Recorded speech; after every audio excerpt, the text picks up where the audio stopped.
just kind of to get back. I'm an old fart, um, but I love. There's so much God has given us in this world, and we ought to be grateful for it and just push on.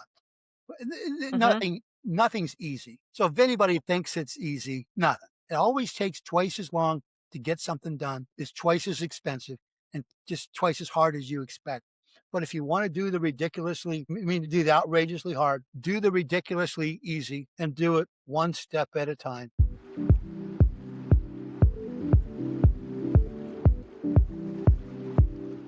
Hey, everybody, and welcome to my show. My name is Tiffany Alexander, and this is Unveiling Journeys. I have a great show, really big surprise for you today.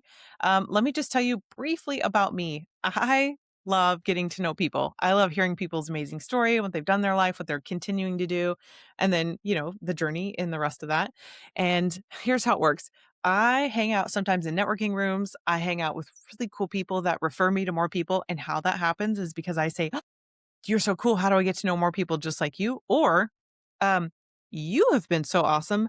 Can I please introduce you to some people that I know and let's figure it out?"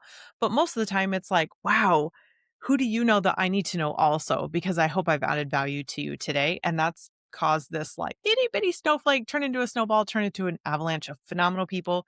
And the podcast was born because I want to tell everybody about all the cool people that I've been meeting. And that's what the show is about today. I met Ralph in a networking meeting and he's doing really, really neat stuff that I had no clue was a thing. And I want to bring it all to you guys today. So, welcome, Ralph. Do me a favor, tell everybody a little bit about who you are and what you're up to right now. I'm an old fart with gigantic dreams. Okay. And I refuse to grow old. Um, I don't give up. I'm 67 years old. Tonight I will do 700 push-ups. Okay. And that look on your face is pretty common. Um, Yeah. as far as that goes, but I just, I love, I'm not one of these guys that's going to sit on a couch and wait for old age to hit me.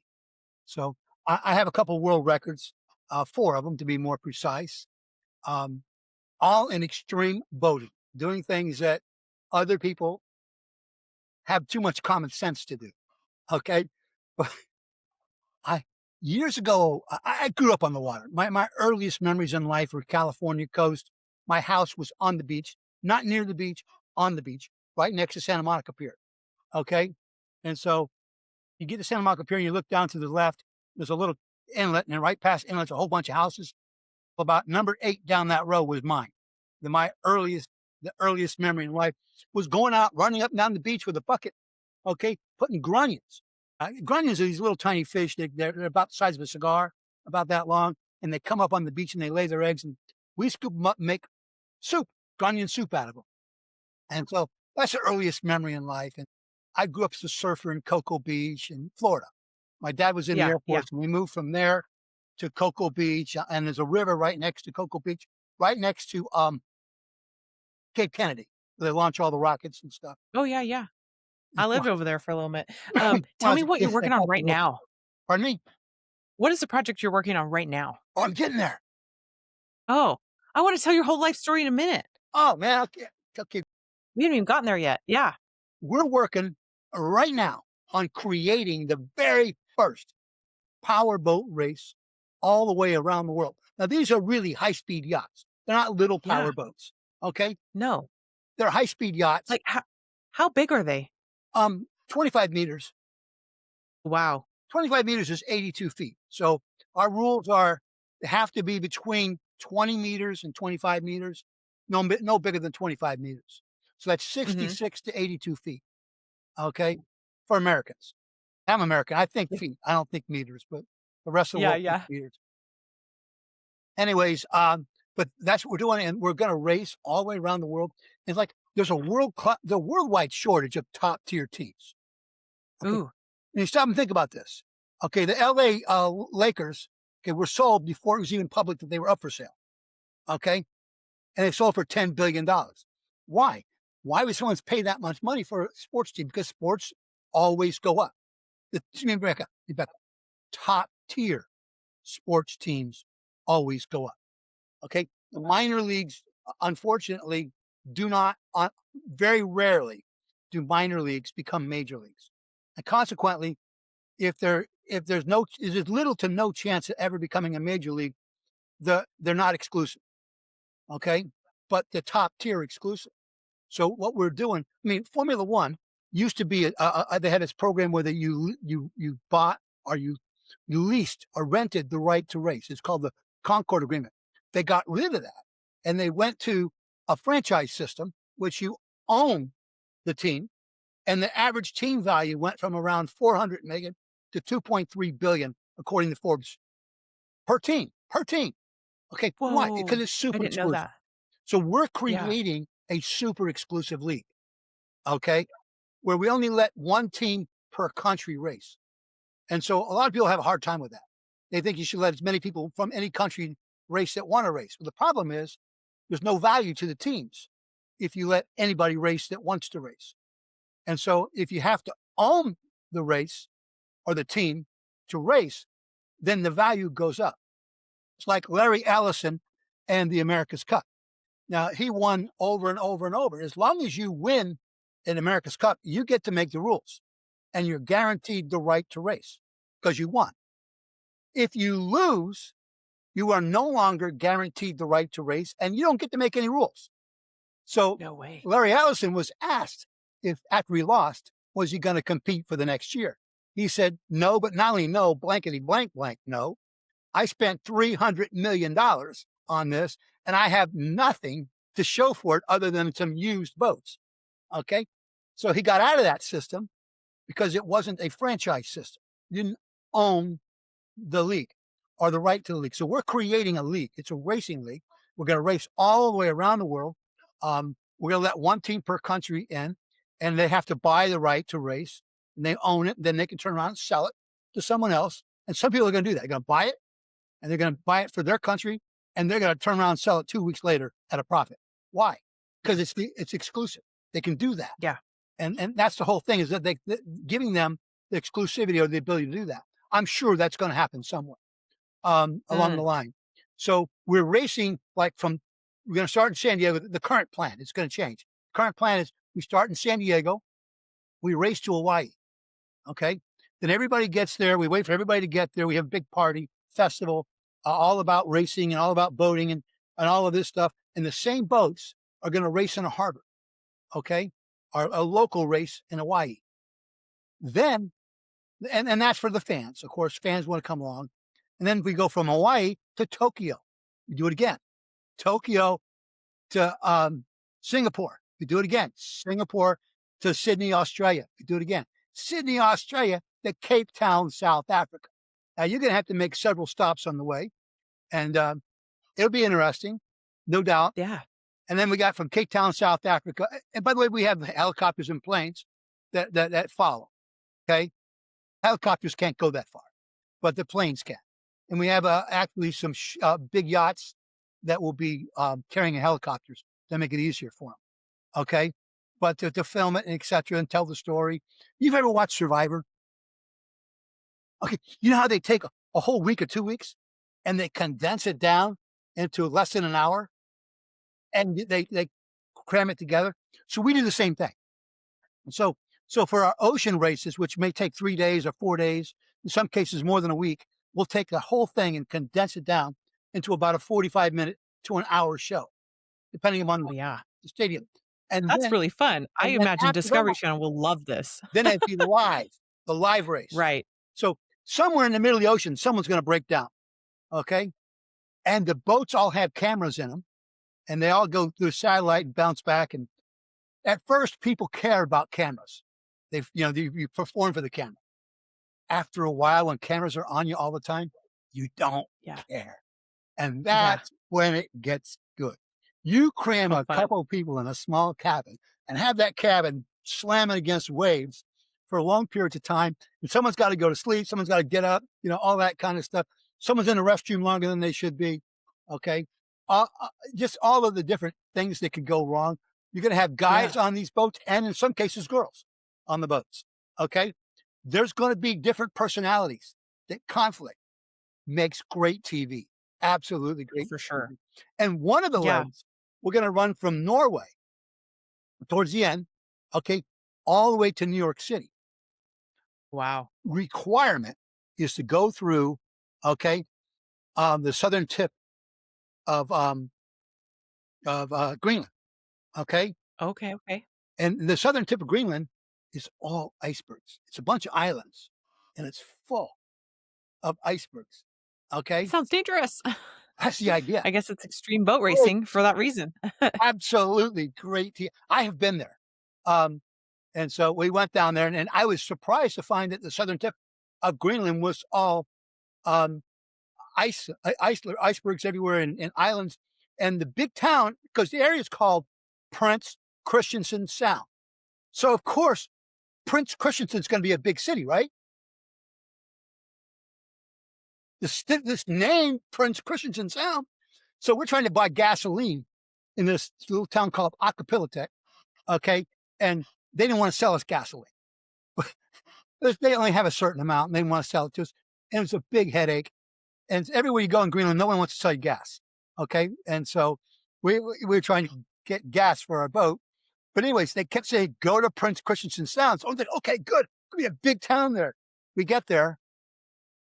5 people lived there. 5. No. Ta There's more letters in the name than there are people. How Oh, funny. 5 people lived there. Um, it's actually a Norwegian weather station. Is what it really is. Oh, Okay. okay, okay. So we get there and there's a guy sleeping on a big workboat there. And he gets up and he comes running out. He's got his phone in his hand. He goes, my cousin saw you in such and such town. They sent me a picture of you. Can I get a picture with you? How funny. That's amazing. That was kind of cool. But anyways, we're going to run through Prince Christensen Sound, and you're required to go through the sound. And we know there's icebergs.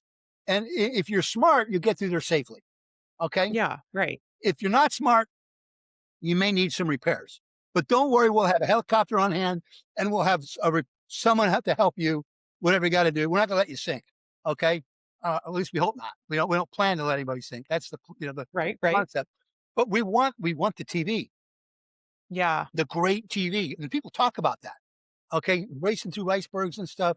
And so if you get down around Greenland, they're everywhere. You get around, if you get up around northern Canada, icebergs are everywhere. So my brother and I, on this trip, we're up in northern Canada. We started writing down all these icebergs and taking pictures, and we named them and everything else. And by the time you get through Greenland, you've seen thousands of them, just thousands and thousands of them. And you're like, I'm done. I keep track of Right, them. I've seen one, seen them all. How funny. But but We we haven't even raced. got to the fun part of your story. I know you're doing all this, and the whole ending point of your journey that you're on right now is to make this league happen. Yes, yes, absolutely. Make it a league. No doubt is that people like racing. I mean, Mhm. most people are shocked. I don't say most, but be surprised how many people. I didn't realize it. You know, the football is our biggest sport, right? Hmm. Okay, Maybe. Yeah, I yeah, think so. I think so. We have yeah. the average pro stadium holds about 80,000 seats. The biggest college stadiums, which are bigger than the pro stadiums, are about 112,000 seats. The biggest racing stadium are 100,000 seats. We like to watch Oh, racing. oh, yeah, I guess, right? 'Cause well, Okay. there's less of them, aren't there? Oh, I'm sure there are less of them, no doubt. Yeah, Okay. I have never counted them, but the idea that obviously somebody likes to watch racing. It doesn't have to be the biggest sport to make a lot of money. It just has to be something to which somebody watches. So right. if you go to Europe, which I was really surprised to learn, was the Tour de France, the bicycle race, is one of the biggest things on TV worldwide. They have 23 Really? races. The average audience is 152 million. That's the average audience. Our biggest audience is Super Bowl, and that's around 110 million. Their average audience is 152 million for a total of 3.5 billion. Now, a lot of those are repeat people, Wow. the same people over and over. Yeah, yeah. But, you think a lot of people go to the Indianapolis 500, 400,000. Okay, go there. 1 million people line up on the road to watch these bicycles go by.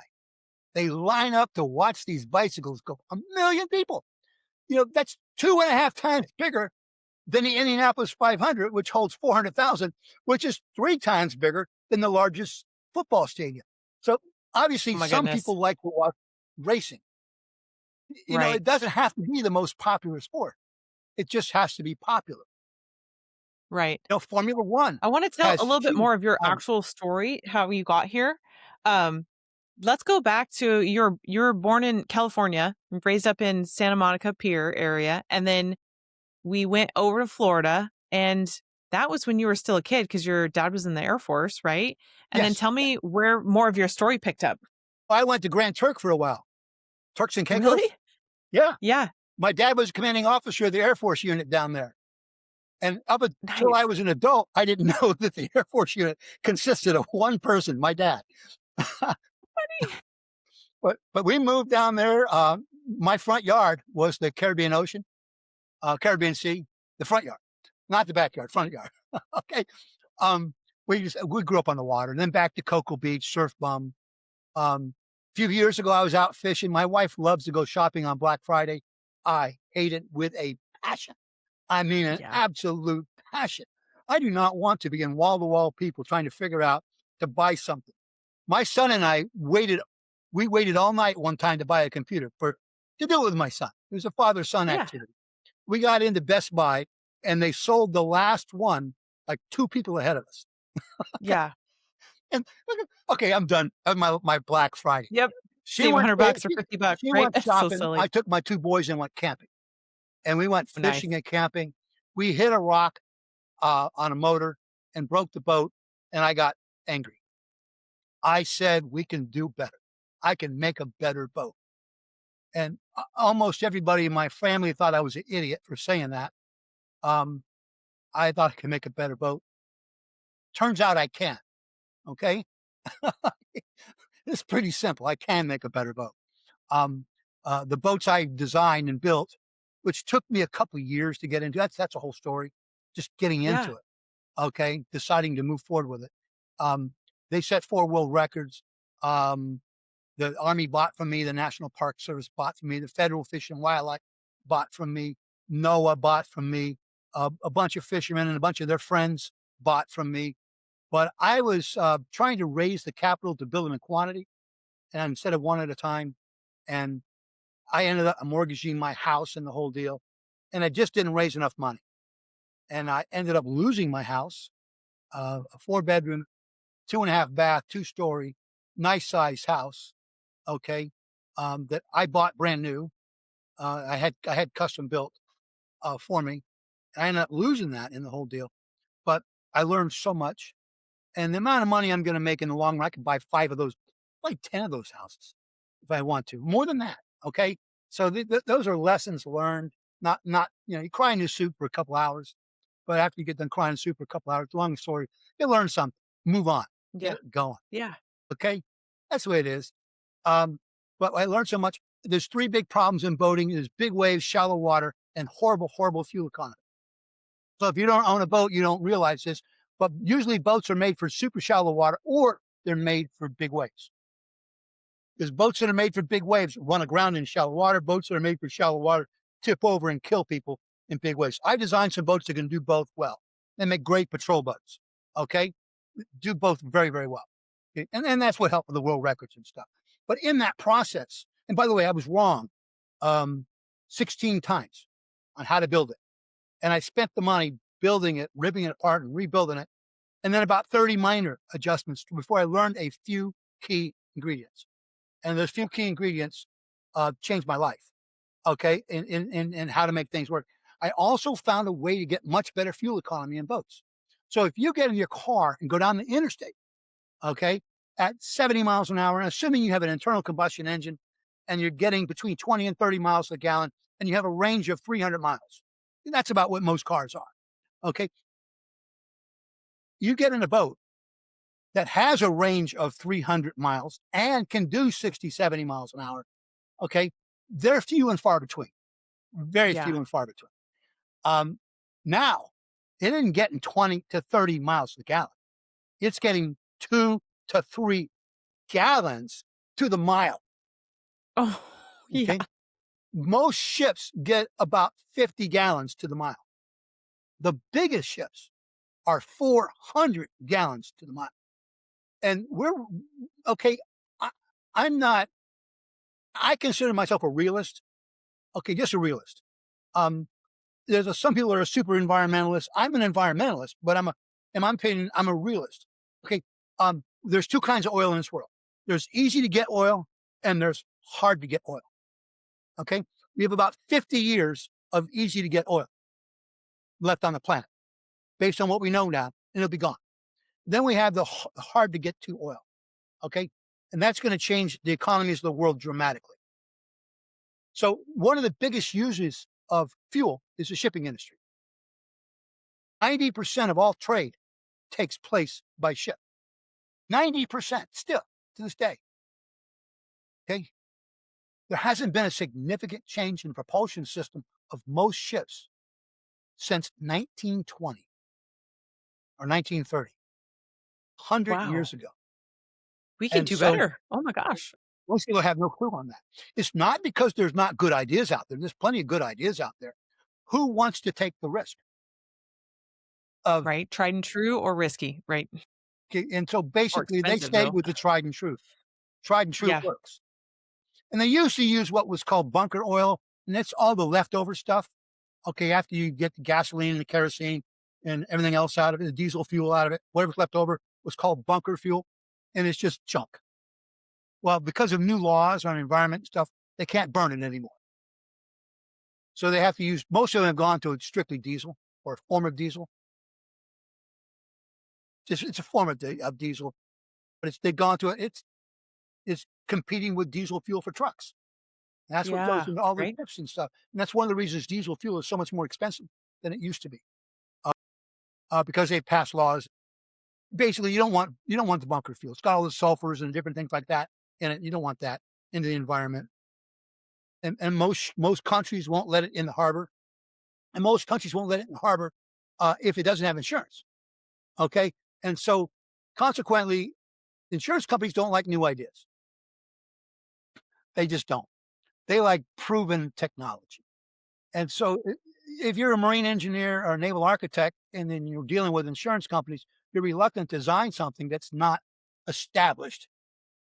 Insurance That companies makes don't want sense. to insure it. Ports don't want it. Right. Ships do hit bridges every once in a while. One too long ago, one of them hit the bridge in Baltimore. Okay, destroyed the Baltimore harbor, or a big chunk of it anyhow. It wasn't that long ago. One of them hit down here in I'm pointing my arm that way because just a few miles is Tampa Bay, and Oh, yeah. the Sunshine Skyway got knocked down by a ship a few years ago. They just took it, half of it down. Okay, just caused a whole big old problem. Killed 33 people in the incident, and in the incidents leading up to it, they killed another like 40 people. They killed a lot of people Oh my goodness. that day. Wait, I want to get you back on track to your story. Tell me the boat you built, what did that lead to? Oh, we're leading to the first ever powerboat race around the world. We think Yeah. it's huge opportunity. I think people are gonna want to watch it, just like they want to watch. How did you go from building your first boat and you sold it to all of these incredible people that wanted to use it? Like, what did that look like in your timeline to kind of circle you back There's around to years get to where involved you're in at now? this, years and years Oh, and yeah. years. Yeah. Okay, and well, I realized I could make a boat go a lot further on a gallon of fuel, and I tested it. Lo and behold, it did work. I tested it some more. Lo and behold, hey, it works. It actually works. So then we built custom boats and then tested it, because it's easy to get average boat to improve, but to get a custom boat to improve is a lot harder. And it worked on that too. And so I think, wow, that's pretty cool. So we built these things and we're very happy with it. And the more I looked at that, I just thought, man, I want to tell the whole world about it, but no one will listen to me, and people will steal the technology. I've already found that out. The other technology I developed, people stole. It was patented. They didn't care. They just stole it anyhow. The long and the short was, the more I studied this, I thought, well, you know what? I should demonstrate it by going around the world faster than any other boat in the history of mankind. That's what I thought I should do. And then over a period of time, uh, I think it really came from a girl that I knew that was involved in the Olympics that said we should try to make a race out of it. I think she was the one that said it first. I'm not sure. It might have been me, might have been someone else, but somewhere along that line. And then she was going to help me do all this, and then she just disappeared. And I don't know what's going on with her. But anyways, the long and the short, I saw the idea, and I'm not sure that I saw it myself, or just kind of got the idea. Kind of maybe a conversation of a couple people just brainstorming. Okay, and it may have been that, but I fell in love with the idea. And the more I study this idea, the more I realize, good night, this is $1 billion opportunity. Not a billion, it's a multi-billion-dollar opportunity. Right. Okay. And Americans think that they're the only ones in the world that if we don't love it, that no one else does. I got news Hmm. for you. We're 4% of the world's population. Okay. Yeah. 4%. That means, you know, 96% live somewhere else. And, they have money. The other people do too. A lot of people think if it's not an American deal, well, the rest of the world has money, too. And so there's opportunities to advertise worldwide. And there's a lot of other companies that are not in the US economy that would love to get global publicity. As far as that goes, a lot of companies out there that would love to do that, whether they're in the US economy or not. And so there's a huge opportunity out there to change the world. And here's Yeah. the opportunity to get in on the ground floor. Oh. Oh, you know what? That leads me to my next question. Because this is hard work. This is a lot. Day and night, you're working on this and you're pressing forward. You're putting yourself out there. But why do you keep showing up? Why do you keep doing what you do with this right now? I can't imagine not doing it. I just cannot imagine. Um, you There's a story in the told in Napoleon Hill's book on Think and Grow Rich about a guy that was pretty confident he knew where the gold was. Okay, and he dug and dug and dug and bought a bunch of equipment, and eventually got tired and gave up. Okay, and sold everything to somebody else. And a couple of weeks later, he discovered the gold, not very far from where the first guy was digging. Um, there's some things you just know they're there. You don't have to. You just know it's there. And so Yeah. maybe you have to work at it for a long time. Okay. Well, Bitcoin's worth a fortune now, but you know what? Go look at it. Go look at their history. It was flat for 10 years. And a lot of people Yeah. owned it and said, this is never going to be anything, and got rid of it. Okay. Um, it's never going to do anything. Well, lo and behold, it did. I mean, Sam Walton sold stock in Walmart, and it was like 20 years before it was worth anything to speak of. And one of the guys traded his stock in Walmart for a lawnmower. That lawnmower is now worth about $20 billion. Because it gets tired of things take a little bit longer than anticipated. Yeah. So what? Yeah. Okay, Bill Gates didn't get rich the first time. Okay, there was three guys that started Apple Computer. Okay, everybody knows Steve Jobs and Steve Wozniak, but there was another guy. I've forgotten his name, but a third guy, and he sold his stock back to Wozniak and Jobs for $800. Okay, that 800 bucks is probably worth, I don't know, $20 billion now. Billions, right? Um, Right? Oh billions. my goodness. But Yeah. the guy Let me ask you, didn't see the people vision. want to get to know you and they want to feel out like how they could support you or learn more about this. Where do you want people to come find Wh you? I have a website called cuproyale.com, cuproyale.com, cuproyale.com, and you can always reach me at my cell phone. I still answer it or call back, okay? And that's 352-346-2365, 352-346-2365. You're gonna have to talk to AI. AI is gonna ask you why you're calling, and if Yeah. you hang up when AI asks you why you're calling, you're not gonna talk to me, okay? I don't mind. It's kinda like having a private secretary. I love Yeah. AI. I mean, like, AI is it gonna could be ask you, annoying, "Why are but you calling?"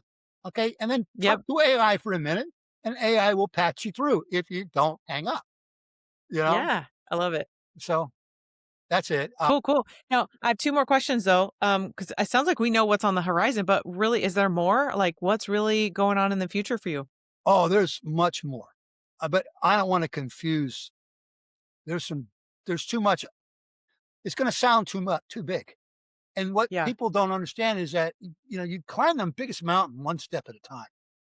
Mhm. So, when you say I'm going up here to the biggest mountain, there are morons that think it's impassable. Okay? You can just do one step at a time. I told you earlier I'm gonna do 700 push-ups tonight. 700. Now, I have a steel plate in my wrist, and I got some screws over here, and I got steel plates in my legs too. Okay. That's not a story. All that's all that story. But they told me I could never do another push-up. Well, ever. Okay. And so I started, I couldn't do any. And I had cancer removed as well. Um, and so, but so what? Okay. The the I started what I call Rio, and that's ridiculously easy to outrageously hard. If you want to do the outrageously hard, start with the ridiculously easy and grow it to the outrageously hard. And so I started doing one push up a day, one Yeah. girl push up on the knees. I call girl push ups. Yeah. Okay. Yeah. And I'm not trying to insult anybody that can't do regular push ups. Yeah. Knee I talked push-ups, to right? this Right? older guy, older than me, that does more than I do yesterday. So, I mean, I do more than most, but he does more than I do. So, as far as that goes, but you know, but I started with that, and then I started doing 10 at a time, waiting a minute, 10 at a time, waiting a minute, 10 at a time, waiting a minute. And so I gradually got to where I was doing 250 push ups, 250 sit ups, 250 squats. And then I had cancer and I had to get all that cut out of me. And then basically it set me way back. And I Yeah. started doing them again.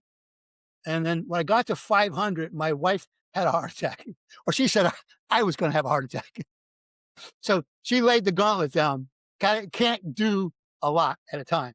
So she's allowing me to slowly grow. My goal is 1,000, to do 1,000. Wow. And so I'm up to 700 now, twice a week. I don't do them every day, and I don't, you know, just twice a week. And so I'm doing 1,400 a week now. And then Well, that's my goal is to get to 1,000, which probably take me another 3, 4 months to get there. wow. But it's called Rio. Start with the ridiculously easy and do it. And Yeah. most people won't do it Yeah. because it's Yeah. too Yeah. easy. And that's the problem. If they won't do the ridiculously, they're never going to do the outrageously hard. Right? But they won't do the ridiculously easy because it's too easy. But if you don't do the ridiculously easy, you won't train yourself to do the outrageously hard. Oh my gosh. Uh, This is so good. I think I usually ask people what was their last little bit of advice they want to leave with people, but you just dropped a huge bomb. So is there anything else that you want to add as a little last little wisdom nuggets to leave with people? let's go fishing. I I like love fishing. that. I like boating. I like, I was down the road. I got a little discouraged this afternoon, and I went for a walk. Okay, Yeah. between appointments, and I'm on the phone with somebody about almost 2 miles away. And I look at my watch. I'm supposed to be there, and I ran back. Okay. Anyways, so uh, just kind of to get back. I'm an old fart, um, but I love. There's so much God has given us in this world, and we ought to be grateful for it, and just push on. Mhm. Nothing's easy.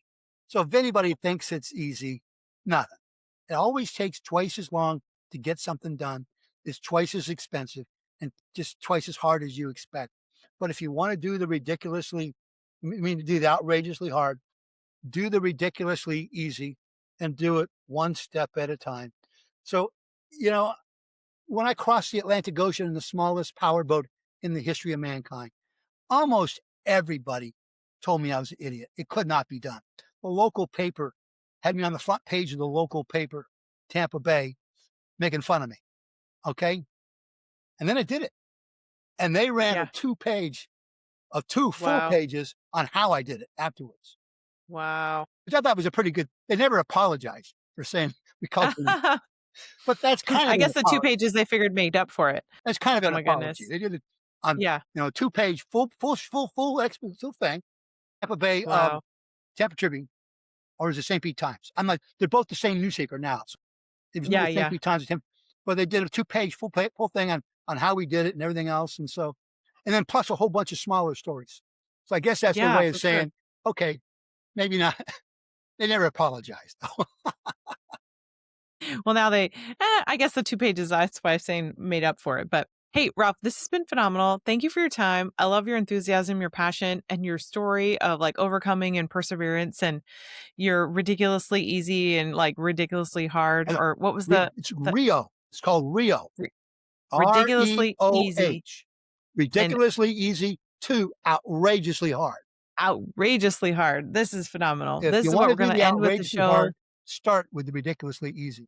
Yes, yes, 100%. And I thank you so much for your time. And I thank everybody that stayed for the show that's listening. I appreciate you. And go follow Ralph at cuproyale.com and or just shoot him a text or a call so that way you can hear what he's all about right now. And then I will see you guys on the next episode. Thank you so much. Bye. Tiffany, Everybody thank have a great you. day. Thank you so much. Yeah. Okay. Thank you. Take care. Bye.